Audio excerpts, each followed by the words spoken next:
ದಿನಾಂಕ 12/8/2024 ಸೋಮವಾರ ಮೈಸೂರಿನ ರೆಡ್ FM-ನಲ್ಲಿ ಸಂದರ್ಶನ ನಡೆಯಿತು.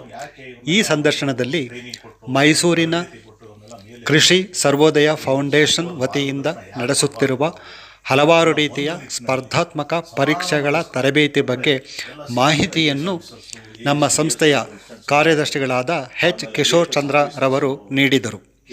ಇವರ ಜೊತೆಯಲ್ಲಿ ಕೋಆರ್ಡಿನೇಟರ್ ಶ್ರೀಮತಿ ಜ್ಯೋತಿರವರು ಹಾಗೂ course coordinator doctor B. Gopal Singh ರವರು ಭಾಗವಹಿಸಿದ್ದರು. ಈ ಸಂದರ್ಶನದ ಕೆಲವು ತುಣುಕುಗಳು ನಿಮ್ಮ ಮುಂದಿವೆ. ಮಕ್ಕಳಿಗೆ ಹೆಚ್ಚು ಒತ್ತು ಕೊಟ್ಟು ಅವರಿಗೆ ತರಬೇತಿಗಳನ್ನ ನೀಡ್ತಾ ಬರ್ತಾರೆ. ಆಮೇಲೆ 98ರಲ್ಲಿ ಮೈಸೂರು ಶಾಖೆ ಶುರು ಆಗ್ತದೆ. ವಿಜಯನಗರ 2ನೇ ಹಂತದ ಅಲ್ಲಿಯೂ ಅಷ್ಟೇನೆ KS ಹಲವಾರು ಇದುವರೆಗೂ ಮೈಸೂರು ಶಾಖೆಯಲ್ಲಿ 196ಕ್ಕಿಂತ ಹೆಚ್ಚು ಪ್ರೋಗ್ರಾಮ್ಗಳು ಟ್ರೈನಿಂಗ್ ಪ್ರೋಗ್ರಾಮ್ಗಳು ನಡೆದಿದ್ದಾರೆ. ಇಲ್ಲಿ ನಮ್ಮಲ್ಲಿ ತರಬೇತಿ ಪಡೆದಂತಹ ನಿಮ್ಗೆ ಹೇಳ್ಬೇಕು ಅಂದ್ರೆ IAS ಆಗಿದ್ದಾರೆ, IPS ಆಗಿದ್ದಾರೆ, IRS ಆಗಿದ್ದಾರೆ.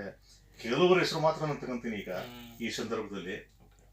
R. ಹಿತೇಂದ್ರ ಅಂತ IPS ಆಗಿದ್ದಾರೆ, R. ರವೀಂದ್ರ ಅಂತ IFS ಆಗಿದ್ದಾರೆ, ರಾಘವೇಂದ್ರ ಸುಹಾಸ್ ಅಂತ IPS ಆಗಿದ್ದಾರೆ, ಶ್ರೀಮತಿ K. ಧನ್ಲ ನಮ್ಮಲ್ಲೇ ಮಾಡಿದವರು ಫಸ್ಟ್ ರ್ಯಾಂಕ್ ಬಂದವರು.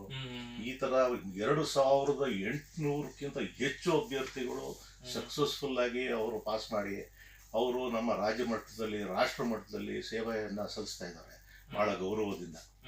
ಸೊ ಹಾಗಾಗಿ ಇದು ಗ್ರಾಮೀಣ ಭಾಗದ ಮಕ್ಕಳಿಗೆ ಒತ್ತು ಕೊಟ್ಟು ಇದು ಮಾಡಿರುವಂತ ವಿದ್ಯಾಸಂಸ್ಥೆ. ಅದು ಇದು ನೋ ಪ್ರಾಫಿಟ್ ನೋ ಲಾಸ್ ಅಲ್ಲಿ ನಡೀತಾ ಇರೋದಂತ ಸಂಸ್ಥೆ ಇದು. ನೀವು ನಮ್ಮ ಇದನ್ನ ಕ್ಯಾಂಪಸ್ ನೋಡ್ಬೇಕು.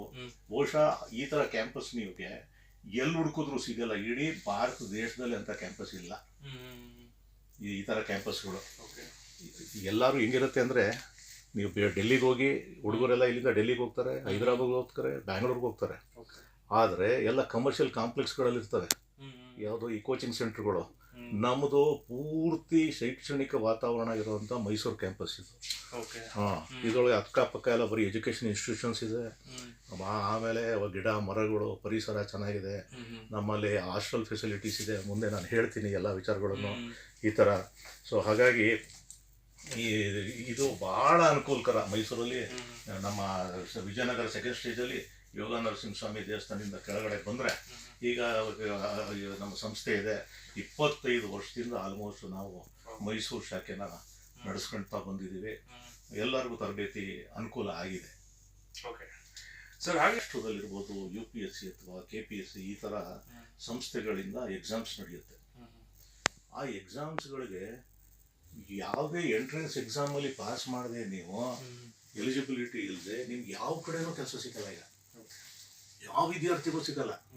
ಅವ್ರು ಎಂಥ ಡಿಗ್ರಿ ಮಾಡಿರಲಿ, ಇಂಜಿನಿಯರಿಂಗ್ ಮಾಡಿರಲಿ, ಡಾಕ್ಟರ್ ಮಾಡಿರಲಿ, ಇನ್ನೊಂದು ಮೆಡಿಕಲ್ ಮಾಡಿರಲಿ, ಅಥವಾ ರೆಗ್ಯುಲರ್ ಮಾಮೂಲಿ ಇದೇ ಮಾಡಿರಲಿ, ಯಾರಿಗೂ ಸಿಗಲ್ಲ ಕೆಲಸ ವಿತೌಟ್ ಎಂಟ್ರೆನ್ಸ್ ಎಕ್ಸಾಮ್ ಏನಿದೆ ಎಲಿಜಿಬಿಲಿಟಿ ಕ್ರೈಟೀರಿಯಾ ಇಲ್ಲದೆ ಆಗಕ್ಕಿಲ್ಲ.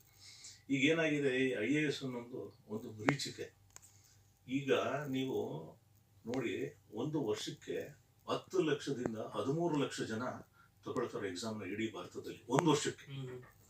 ಆದರೆ ನಿಮಗೆ ಪ್ರಿಲಿಮ್ಸ್ ಪಾಸ್ ಆಗೋದು ಎಷ್ಟು ಜನ ಅಂದರೆ 1.1% ಮಾತ್ರ. 100ಕ್ಕೆ 1.1% ಮಾತ್ರ ಜನ IAS ಪ್ರಿಲಿಮ್ಸ್ ಪಾಸ್ ಮಾಡ್ತಾರೆ. ಹೋದ್ ಸಾರಿ 13 ಲಕ್ಷ ಜನ ತಗೊಂಡಿದ್ರು. ಅದರೊಳಗೆ ಪ್ರಿಲಿಮ್ಸ್ ಪಾಸ್ ಮಾಡಿದವರು 14,624 ಜನ, 1.1% ಅಷ್ಟೇನೆ. ನೆಕ್ಸ್ಟ್ ಮೇನ್ಸ್ ಹೋಗ್ತಾರೆ, ಅದರದ್ದು 1% ಇರ್ತಾರೆ, 20% ಮಾತ್ರ ಸೆಲೆಕ್ಟ್ ಆಗ್ತಾರೆ ಅದರೊಳಗೆ ಮೇನ್ಸ್ಗೆ ಹೋಗೋರು.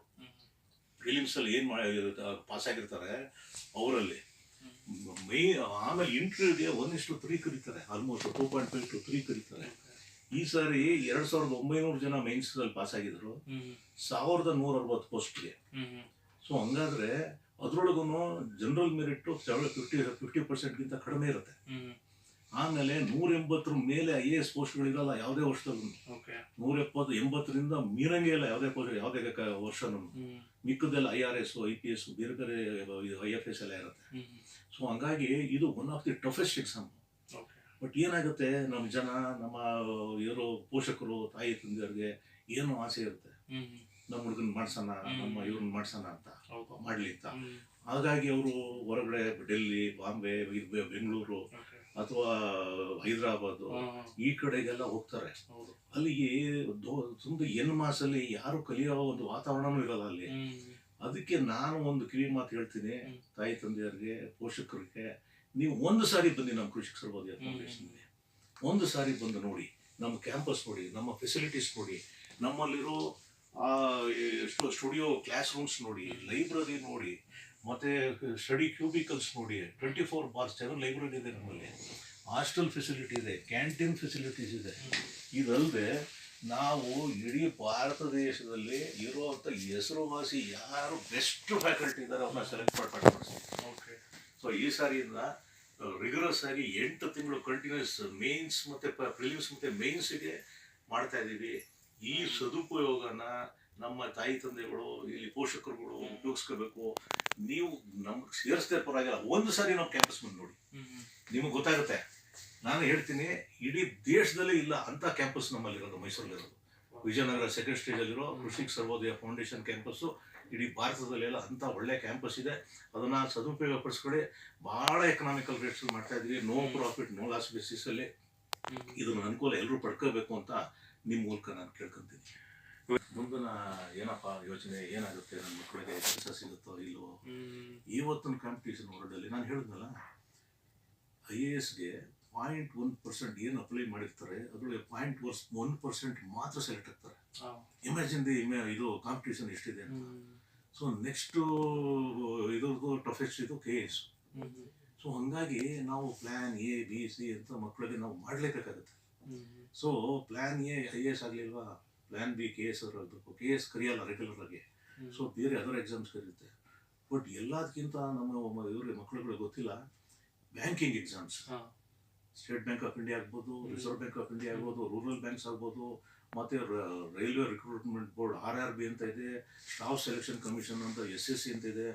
ಇಷ್ಟು ಇದರೊಳಗೆ 50,000 ಪೋಸ್ಟ್ ಕರೀತಾರೆ. ವರ್ಷಕ್ಕೆ 50,000 ಪೋಸ್ಟ್ ಫಿಲಪ್ ಮಾಡ್ತಾರವರು. ಈ ವಿಚಾರಗಳು ಗೊತ್ತಿಲ್ಲ ನಮ್ಮ ಜನಕ್ಕೆ. ಇದಕ್ಕೆ ನಾವು ಕಾಂಪ್ರಹೆನ್ಸಿವ್ ಒಂದು ಪ್ರೋಗ್ರಾಮ್ಗಳು ಮಾಡ್ತೇವೆ, ಟ್ರೈನಿಂಗ್ ಪ್ರೋಗ್ರಾಮ್ಗಳು 2 months. ಅದು ಎವ್ರಿ 2 months ಎಲ್ಲ ಎಕ್ಸಾಮ್ ನಡೀತಿ, ಬ್ಯಾಂಕಿಂಗ್ ಎಕ್ಸಾಮ್ಗಳೆಲ್ಲ ಅಲ್ಲಿ ತಗೊಂಡು ಸಕ್ಸಸ್. ಈ ಟರ್ಮಲ್ಲ, ನೆಕ್ಸ್ಟ್ 2 months ಸಕ್ಸಸ್ ಆಗ್ತಾರೆ ನಮ್ಮಲ್ಲಿ ಬಂದವರು. ಸೊ ನಮ್ಮಲ್ಲಿ ಹೆಂಗಿರುತ್ತೆ ಅಂದರೆ, ನೀವು ಒಂದು ಸಾರಿ 8 ತಿಂಗಳು ಏನಾದ್ರು ಈ ಸರಿ ಸೇರಿದ್ರೆ, ನೀವು ಯಾವ್ದಾದ್ರು ಒಂದು ಎಕ್ಸಾಮ್ ಪಾಸ್ ಮಾಡಿ ಒಂದು ಗೌರ್ಮೆಂಟ್ ಕೆಲಸ ಅಥವಾ ಬ್ಯಾಂಕಿಂಗ್ ಕೆಲಸ ತಗೊಂಡು ಗೌರವವಾಗಿ ಬದುಕು ನಡೆಸುವಂಥ ಒಂದು ಇದು ಖಂಡಿತ ಇದ್ದರೆ ಆ ಗ್ಯಾರಂಟಿ ನಾವು ಕೊಡ್ತೀವಿ. ಆದರೆ ಮಕ್ಕಳುಗಳು ಕಾಯ ವಾಚ ಮನಸ ಅವರು ಓದಬೇಕು. ಅದೇ ಥರ ನಾವು ಟ್ರೈನಿಂಗ್ ಕೊಡ್ತೀವಿ. ಆ ಬದ್ಧತೆ ಅವ್ರಿಗಿದ್ರೆ ಖಂಡಿತ ನಮ್ಮಲ್ಲಿ ಬಂದವ್ರಿಗೆ ಈ ಥರ ಬೆಸ್ಟ್ ಫ್ಯಾಕಲ್ಟಿಗಳನ್ನ ನಾವು ಹುಡುಕಿ ನೋಡಿ. ಮೋಹನ್ ಅಂತ ಬ್ಯಾಂಗ್ಳೂರ್ಲಿ ಬೆಸ್ಟ್ ಜಿಯೋಗ್ರಫಿ ಅವ್ರು ಬರ್ತಾರೆ. ನವೀನ್ ಪ್ರಸಾದ್ ಅಂತ CSATಗೆ ಭಾಳ ಬೆಸ್ಟ್.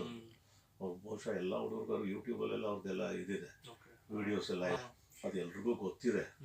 ಆತವರು ಮತ್ತು ಇಲ್ಲಿ ಮೈಸೂರಲ್ಲಿ ಶ್ರೀ ರೇವಣ್ಣ ಅವರು ಬರ್ತಾರೆ, ಯತೀಶ್ ಅವರು ಬರ್ತಾ ಇದ್ದಾರೆ, ಶ್ರೀ ಸುಮಿತ್ ಅಂತ ಬರ್ತಾರೆ, ಹಾಗೆ ರೋಹನ್ ರವಿಕುಮಾರ್ ಅಂತ ಬರ್ತಾರೆ, ಶೋಭಾ ಮೇಡಮ್ ಬರ್ತಾ ಇದ್ದಾರೆ, ರಾಜೇಂದ್ರ ಪ್ರಸಾದ್ ಬರ್ತಾ ಇದ್ದಾರೆ, ಡಾಕ್ಟರ್ ಮಹಾದೇವ ಸ್ವಾಮಿ, ಕೃಷ್ಣಕುಮಾರು, ಈ ಥರ ಹಲವಾರು ವ್ಯಕ್ತಿಗಳು ಎಲ್ಲ ಬೆಸ್ಟ್ ಫ್ಯಾಕಲ್ಟಿ ಏನಿದೆ. ಸುಕೃತ್ ಸಿಂಹ ಅಂತ ಇವರೆಲ್ಲರನ್ನೂ ನಾವು ಆ ಟೈಮ್ಗೆ ಕರೆಸಿ ಏನು ಹುಡುಗರಿಗೆ ಬೆಸ್ಟ್ ಕೋಚಿಂಗ್ ಬೇಕು. 24/7 ಕ್ಯಾಂಟೀನ್ ಫೆಸಿಲಿಟಿ ಪಕ್ಕದಲ್ಲಿ, ಎಲ್ಲೂ ಹೊರಗಡೆ ಹೋಗ್ಬೇಕಾಗಿಲ್ಲ.